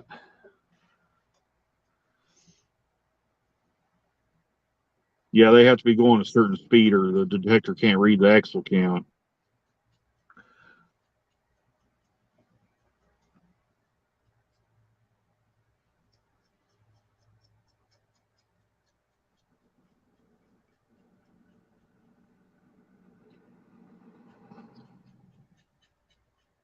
It was kind of funny. I followed this double empty coal train from about Creek Cove all the way up to Portia, and it was actually, they had a train having issues just north of, or in and around the Thayer area, and it was hauling everything.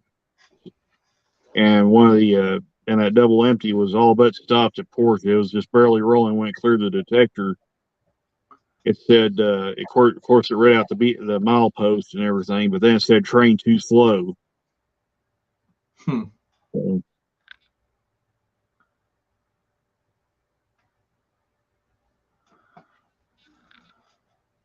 See if we can, that should be dry. and I've actually heard a couple of them go off where it would detect dragging equipment, and it would give that it would give an approximate axle. Like it'll say dragging equipment detected near axle 8-7 or something like that. So, Oh, neat. well, I have actually heard them call out defects. So,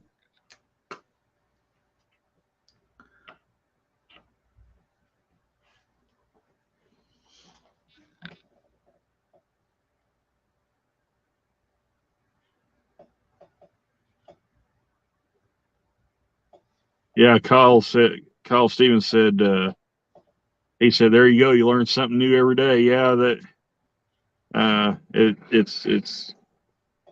it's kind of neat. These trains have to go a certain speed, or the detectors can't read the axle count or check for defects.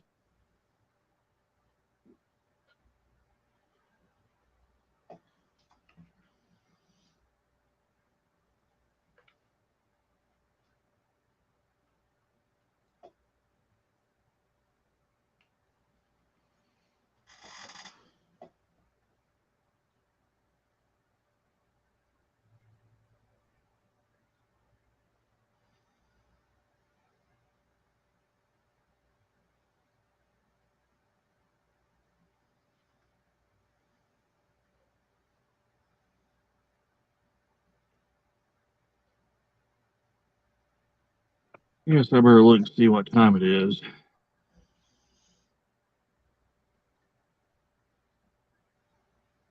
Let's turn the camera off for just a second.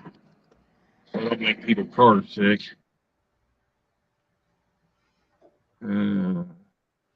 It's almost 1 o'clock. Yeah, it's 10 to 2 here. Probably just going to finish this up here and call it a day because Yeah, I'm gonna have to leave and get home so I can get me some sleep because my supervisor said there's only 2 drivers on the board till about 5 p.m. tonight, so I may get called for another trip. yeah, it makes sense. So I wish we could stick around long enough for the train to take off, but it may be a while before they leave. So, uh, so Yeah, depending on I, what they're doing there. Right? yeah. So I'm gonna go ahead and jump off, Chris, because I gotta get home and try to get me some sleep. So, All right. Well, I really appreciate you jumping on there and hey, sharing that with us. hey, not a problem, Chris. Who knows? Maybe next Sunday or the Sunday after, I might be at the club and might join you then. So, Oh, that'd be cool. Yeah. uh, How's your reception there? Do you know or? it's really good. I went back and watched the live stream to see how it turned out. It turned out really good. So All right. Well, the yeah. audio's a little the audio's a little janky, but that's because I don't have a microphone on my phone. So, but so All good. Well, yeah. Reach out. Don't be a stranger. And oh yeah, yeah, we'll hang out again. sounds good. Appreciate it, Chris. We'll catch you guys on down the line. So, Yeah, we'll see you soon. all right, see you guys.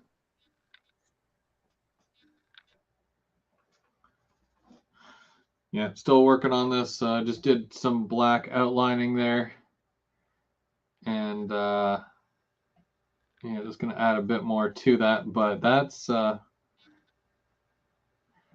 Among Us guy's a little bit chunkier than what I was hoping, but either or, and yeah, it'll be fun to weather up. And when you see that going around the layout, it'll be fun. I think I have to add a bit more color to it, but I'm not sure. It's just one of those things where you don't want to overdo it because then it's like too much, too much. You should have stopped. You should have quit while you were ahead. So, um,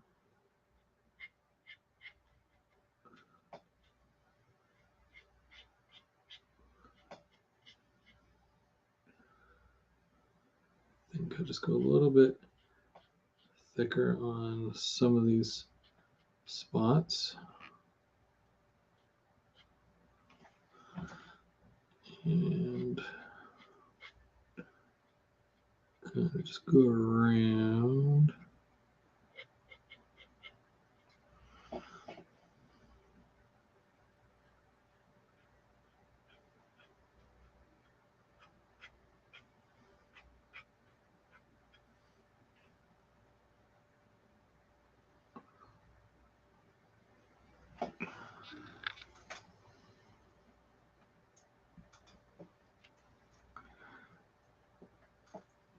There. So I added just a tiny bit more going around it.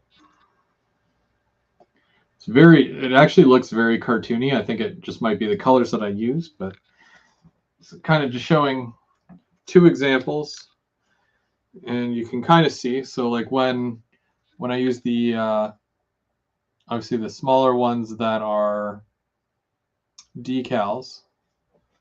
So I did this one today earlier, and it's just a decal, right? Water and use some Solvaset to put it in place. I'll spray it and then I'll come back and I'll weather the actual car. And then compared to doing just, freehand kind of deal, I used a pencil and drew that on.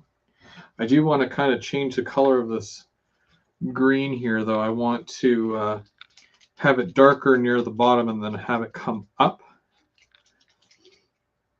So I think that's what I'm missing here. It looks too plano. Hey, Plumber, how's it going? Thanks for joining us.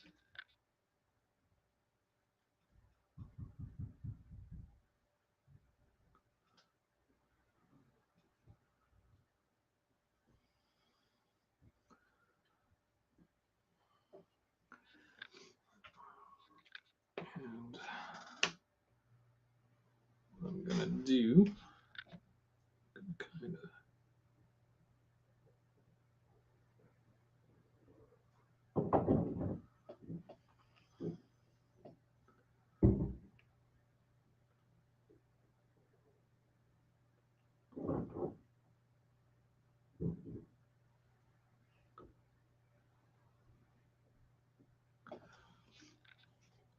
here. So what I did was I put some of the darker green in the bottom half,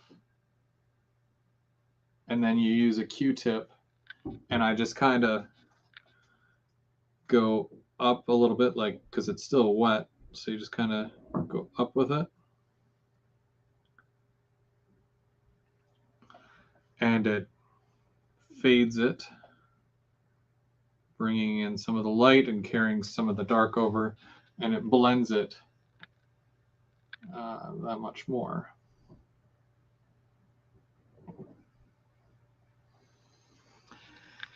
And I think what I'll do in the yellow is add a bit of orange, and I'm going to do the same thing. Almost so it looks like fire.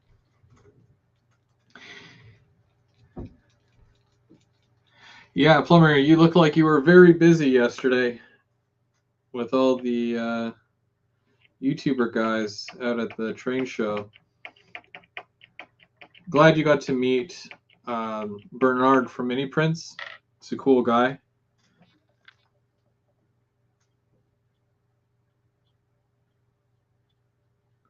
Hope you all had a blast.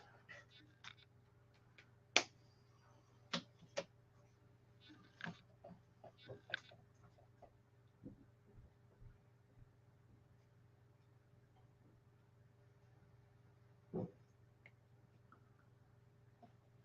going to add a bit more.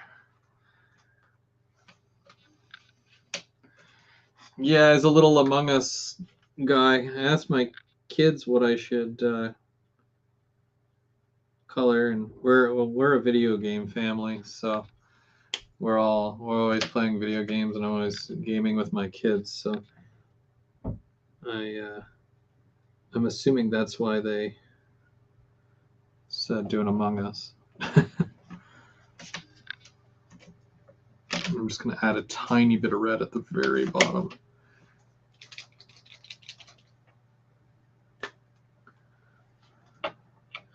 I wish I could have made it to the show.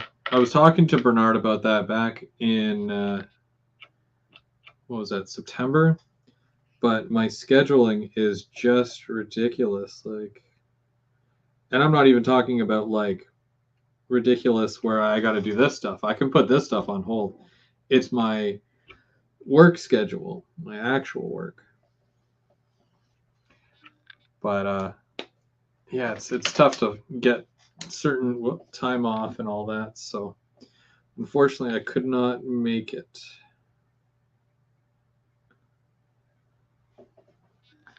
Here we go.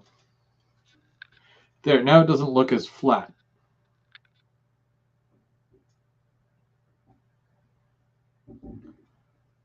And he's sus. Super sus.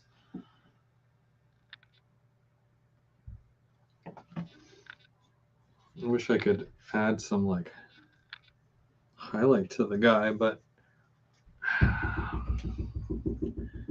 it's tough. Somebody hammering something upstairs?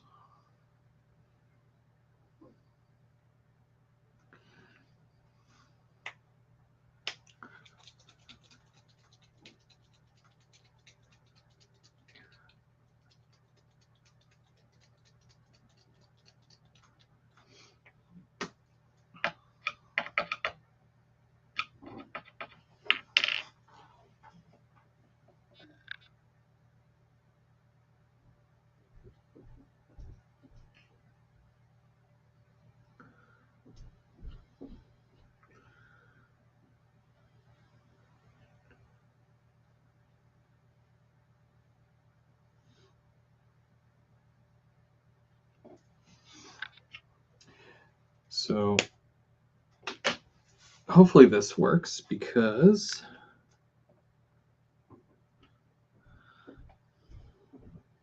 I don't want to have to do it over.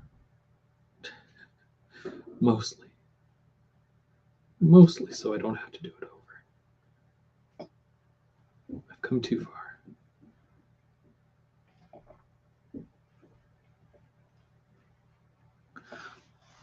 Okay, not too bad. There, now the purple guy isn't super flat anymore. He's got a little bit of highlight to him. I don't know if you can see because of that lighting. Neat. All right. Well, it's 2 o'clock. Means I've been on here for 2 hours and taken up 2 hours of your time. I really appreciate everybody coming out for this. Every Sunday, you know, we do this and we hang out, we chat, and yeah, it's always a good time. It's always awesome. I love sharing this stuff with you guys and sharing the hobby. What? Just gonna lift this. Got my new setup here, so you know, definitely this will be more of something that you'll see more often when I'm doing the lives. Better lighting now, which is great because whenever I did lives before, it seemed to be more on the dark side and too much shadow. I mean, I couldn't really see either. So even when I had the lights on the layout, it still was too dark. So yeah, I'm happy that this actually works and I can actually do this, and got to clean up all this too. And I'm able to, you know, share all this with you. So just to kind of recap, so this was a Intermountain, and I did a little custom Among Us graffiti on here. And to show you guys the difference, I did some decal. These are just you know, water. You know, you put them in water and then it goes right onto the car like a temporary tattoo. And then I did one here. I weathered this one, which I gotta still seal, so I gotta be very careful. you can kind of see. Yeah, it focuses. It's not a heavy decal job, or decal, not a heavy weathering job. But, you know, I lightened it up first. I lightened up the car. There's a bit of white running in there too. And dirtied the ends so that they're not awkwardly sticking out. Did a bit on the top. I don't know if you can see that or not. I can't bend that way, so so that's probably not a thing. But you'll see them running on the layout. I gotta do the ones I'm worried about doing are the blue ones because it's such a bright blue. So I gotta figure out how to do that without messing it up. And then of course I finished this car here. I didn't want to do too much to it, but there it is. The inside is dirty. I dirtied the ends. And yeah, both sides are done. So I gotta spray this one as well. So that's another one done. So that being said, we'll be back next Sunday where we're gonna work on something else. In the meantime, Wednesday I normally run trains around the same time, and I do that live, and you'll see the trains running on the layout. These cars might actually be on the layout by Wednesday. I really hope so. It's only 3 days away, but they'll be on the layout and you can check them out and see how they look running around. Thursday, this Thursday is Third Rail Thursday, and I'll be working on the layout. So if you want to stop by, 8 o'clock at night is when I go live normally, 8 p.m. Eastern. And then we'll be back here on Sunday for another Sunday brunch kit build. Until then, I want to thank Randall for showing up, and he was showing us a train that was pulling into the station there. Made for great conversation. And everybody who showed up in the chat today, thank you so much. Next week is the season finale of GVO After Dark, though. So not this Thursday, but the following Thursday. If you've never seen a GVO After Dark, you can always catch up. I've got a whole playlist of just GVO After Dark. But it's, yeah, the season 4 finale right here. And then we've got Keeping Track before that at 7 o'clock. Yeah. busy. But thank you so much. I'm going to catch you guys later. I've got a train to catch. And I want everybody to have an awesome week. Stay safe and stay healthy.